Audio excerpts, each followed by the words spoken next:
body plots. And continue with this one. So PID controller frequency response. We just want to see what's the proportional control modes, because Kp is basically a constant value regardless of the omega value. It does not change with omega.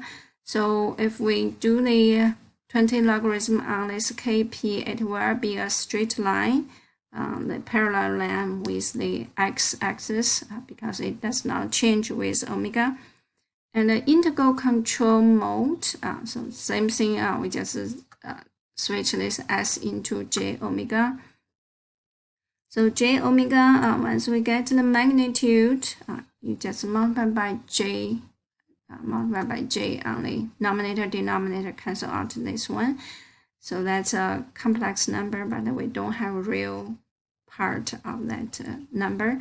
So we get the magnitude is ki over omega, and phi is negative 90 degree. So that's the phase shift is negative 90 degree. That's for integral control. So integral control ki over omega, in the graph, we will see this one will decrease as the omega increase the value. So this one is basically a linear with the scale linear decreasing line, and with scale is ki. That's basically the figure. So you can see for the proportional control we have a straight line, and for the integral control, so basically ideally it will be a straight line going down.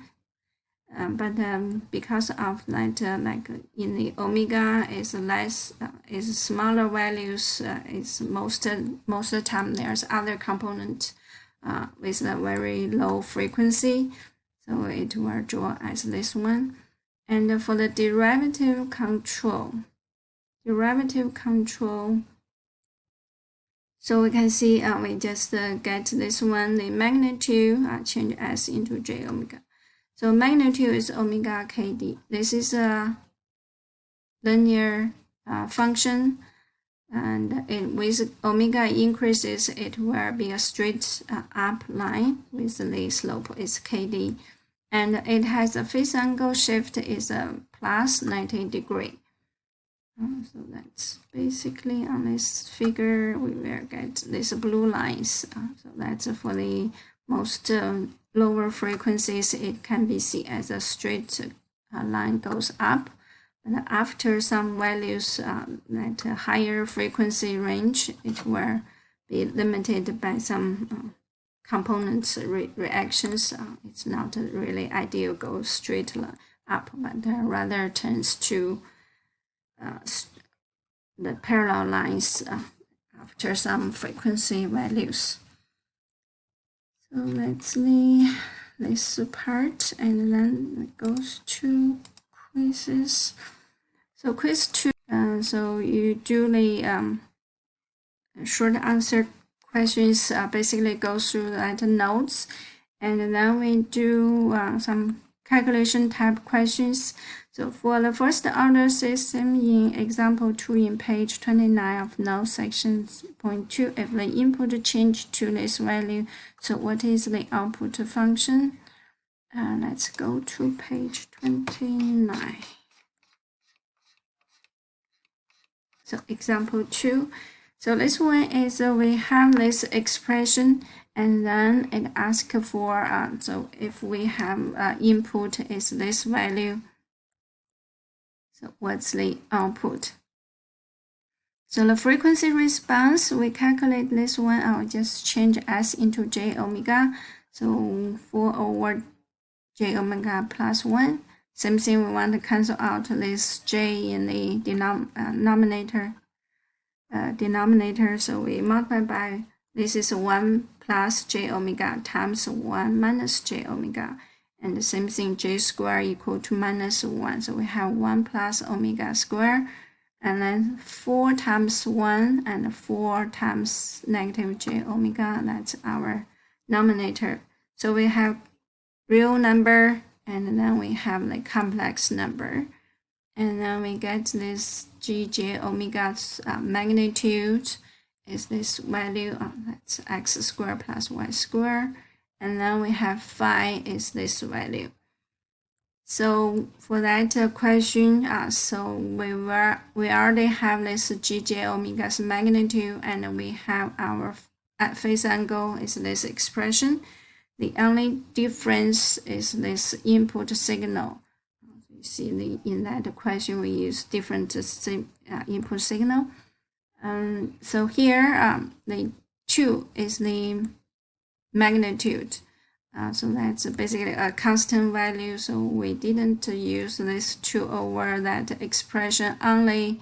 So you can see we calculate G and here multiply by a 2. So once we have a constant value in time domain and also in the S domain or the J omega, that term. So this one omega equal to 3. In this expression omega equal to 3.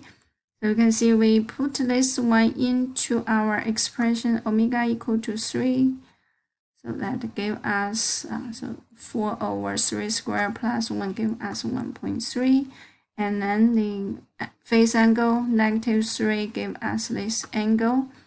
And so that's the output is that 2 multiplied by 1.3. That's our gain. Sine 3t does not change.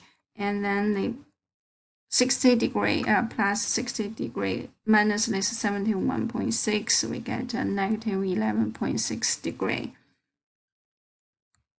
So this one is same as this question. Is only difference is this one is we have omega is 170 and the phi 0 is negative 20 degree. Once you calculate GJ omega's value, phi's value, and then you can plug into here, but the GJ omega's value, remember to multiply by 15 here.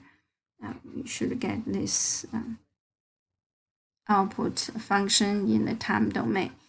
And the second one, second question, for the system with the following transfer function, in order to study its frequency response, answer following questions. So find its frequency response function.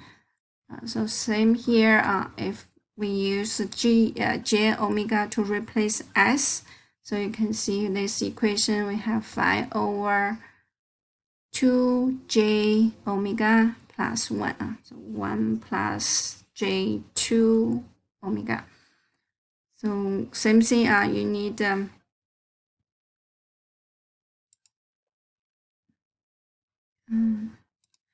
same thing for this one, similar to this expression, but you need to find this GJ omega with the different values here. So you will have different values. So remember, multiply by another this real number minus this component complex number. That two terms. So we will cancel the J on the denominator, and then we get a real number and an imaginary number. So that's we get the GJ omega and then get phi. Once you have GJ omega, can't find this one. Once we find the GJ omega and also phi omega, let's find a frequency response function. So that's basically we will have two. So you replace S by J omega and then find the G, the magnitude and the phase angle, and then calculate the magnitude and the phase at omega of 0 radians per second and infinite radians per second. Give these two values. So every time you do the calculations, if you have any questions, it's a base. The very basic step is go back to the notes. There should have examples very similar to do the questions. So read those calculation steps.